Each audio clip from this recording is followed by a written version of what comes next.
It's my pleasure to welcome here to the stage Clark Edlin. Clark, come on out, buddy.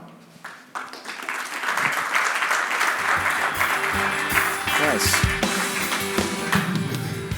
Well, first and foremost, I'm glad you got some walkout music, my friend, because I'm a big fan of walkout music. And you probably hear it all the time. Do you have a walkout song that you would love to walk out to? If you were coming out for a prize fight or an at-bat or Well, we were talking about this backstage, and we discovered both of our boys have the same walkout song to baseball when they play.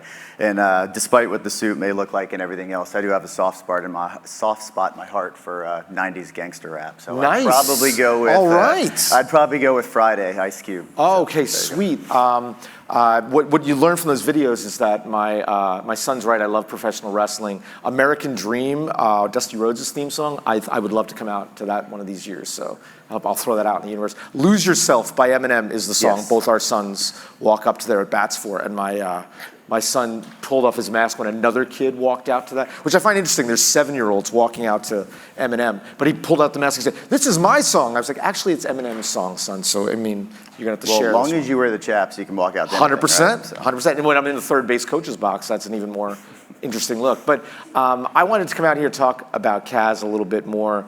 And from you, I wanted to chat and just, first of all, give me kind of that overview. I know we've heard a little bit about it. We had the opportunity to hear Tony sing the praises yesterday, but tell me a little bit more about Kaz. Yeah, happy to. So I think first and foremost, thanks to you, Paul, Andre, Lindsay, the entire team. You guys have put together an incredible event. And I will just say, I've been to hundreds of events like this, and in addition to some of you being highly formidable shuffleboard players, like you guys have assembled just a really nice collection of just nice people. They're a nice group of humans. You chat with enough folks, you typically bump into like at least one jerk or two, but like no jerks. Not in this room. Not in this room today. But appreciate that. And obviously you heard a little bit about who we are, what we do yesterday from Tony and AJ, but in an effort to avoid drowning in the Kaz Kool-Aid a little bit there, I do think it's important to understand where we came from. So Kaz, the name of the firm, is nothing more than our founder's initials, Christopher Allen Zook, who is the co-author on The Holy Grail of Investing. But Christopher started the business back in 2001, and in our infancy, we really felt and operated a lot like the way many of you are structured today. We were holistic wealth management, financial planning, asset allocation, kind of the whole 9 yards. But I would say the two things that made us different in our infancy is I'll give Christopher a lot of credit. He was well ahead of the curve in terms of his adoption of alternatives in the early 2000s relative to the rest of the world.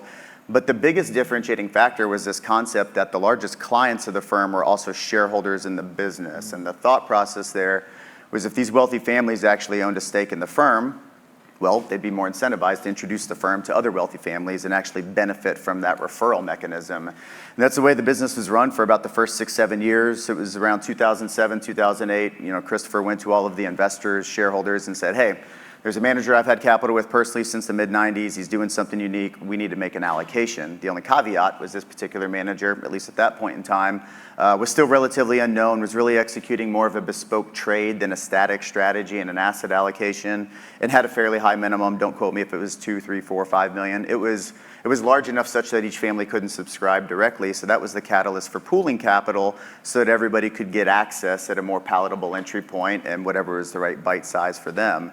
And good luck, great timing, call it what you want. He caught lightning in a bottle in the sense that that first bespoke vehicle they put together was shorting subprime with Paulson during the GFC. So that obviously worked out well.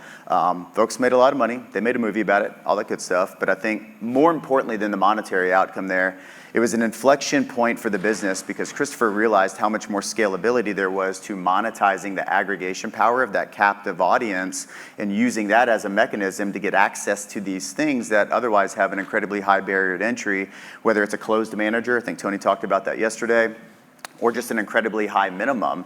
And instead of running around Texas trying to be all things to all people, it was a lot easier to just go out and look for these macro tailwinds or these themes, as we like to call them.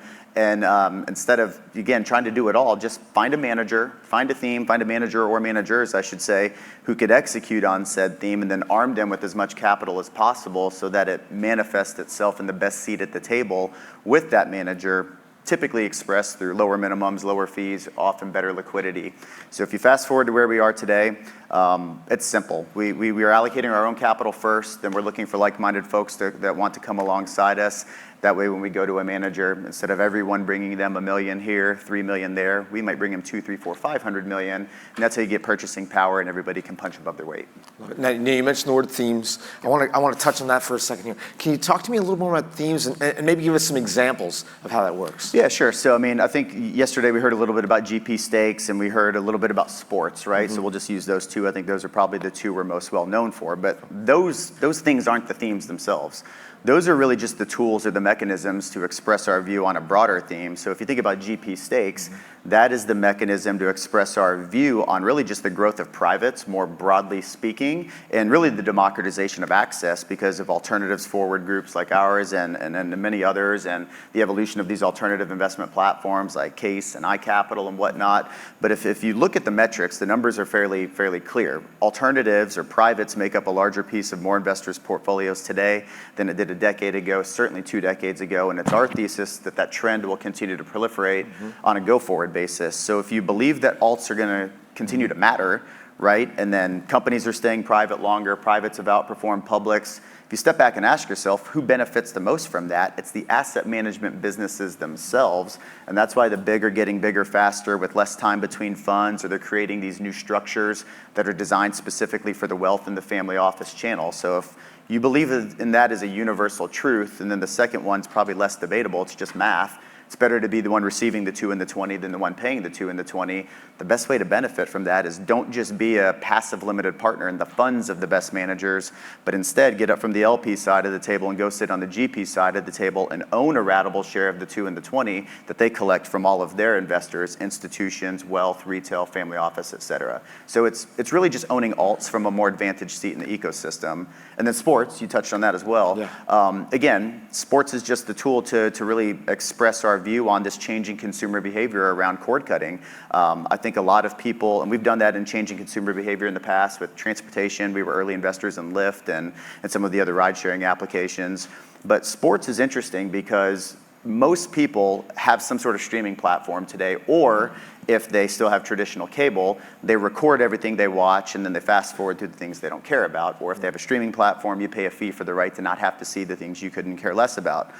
All of that is universally true except for one medium, sports. Sports is still the one thing people still want to consume live because, well, nobody cares about who won the Masters on Wednesday, right? Nobody wants spoilers. Yeah, or everything comes on their phone now, right? So they get an update right now that's saying, oh, look at the score. Darn, now I can't go back and watch the game. 100%. So when you think about sports, the way it works is if you own a North American Ball and Stick Sports League franchise, you own a ratable share of your league's economics, whether you're the best team in the league or the worst team in the league. So at the beginning of the day, I think Tony mentioned the number, in NFL, these teams wake up before the first kickoff of the first game with $400 million in their pocket, and then they have built-in margin protection because of collective bargaining agreements and salary caps, and that's before they sell hot dogs, parking, ticketing, season tickets, all of those other things. And then there are massive, massive tax advantages. We're not tax folks. You guys probably know that world much better than we do, but there are massive tax advantages to owning stakes in sports teams. So again, that's how we would benefit from just the change in cord cutting, if you will. And now, how does all this, the privates, alts, where do they all fit within a great portfolio mix here? I think that's a little bit of a moving target in some degree, because I think for some folks, they're still trying to define, like, what is an alternative? Is it the underlying exposure, the asset you own? Is it what you own, or is it how you own it, right? I mean, is like a 130-30 fund, is that an alternative? I don't know, it might just be public equities, but you do it in a unique way, so now it's an alt. Maybe it's a limited partnership or an SMA, who knows, right? I think, it's in the eyes of the beholder in that regard. For us, we tend to view the world more through this dynamic of just public versus private. We kind of gravitate to the private end of the spectrum. And then some folks choose to try to do it all in-house. A lot utilize these technology platforms like CASE, iCapital, Conway, others. There's a bunch of them out there. And then some choose to partner with groups like us or similar to us to benefit from that access and that reach. I mean, access alone, I think, used to be the story, a decade or 2 decades ago, but access alone isn't enough to win anymore, because even if you have access to a nice platform, if you've got 100 names on the menu, then it's like, well, now what? Great, you've just created more decisions for me. So working with someone who specializes in that area, I think, is meaningfully helpful, whether that's us or somebody else. Utilize us at our discretion to where we can add value. It's amazing. Limited time left. Yep. But if you could just tell folks, how are other advisors leveraging CASE today? Yeah, I mean, it kind of depends on where they are in their own trajectory and their life cycle of incorporating alternatives or privates to their portfolios. And a lot of that's a byproduct of what your underlying clientele looks like. If you work with exclusively accredited investors, like you're going to have one set of weaponry. If you focus further up market and you have a lot of qualified purchasers, you're going to have a different set of weaponry at your disposal. What I would encourage everyone to think about is even if you're not actively utilizing alts in a meaningful way yet, you need to have that club in the bag, right? So that you can tell a unique story. I mean, you said it yourself the other day, right? You've got 8 seconds to get someone's attention, right? And no offense to the long-only public folks out there, because that has its own place in a portfolio. But if you go to a family who just had a liquidity event and they just made $100 million because they sold a business, if you roll up with your 60-40 allocation, like that's not going to win. You need to have something above and beyond that and something unique and differentiated. And then don't try to do it yourself. Again, partner with somebody who's a domain expert in that particular field or space or asset class, whatever you want to use there. But the way people use us is use us where it makes sense to use us, right? We have some folks who are highly skilled in areas where maybe we're not participating and they don't need us for that. And then others utilize us almost like an OCIO to either build a custom fund or to go out and help them execute on their plan in a unique way that's tailored specifically to them. Fantastic. So grab their attention. More Kaz, less chaps. Thank you so much, Matt. Appreciate you. Thank you to everybody here.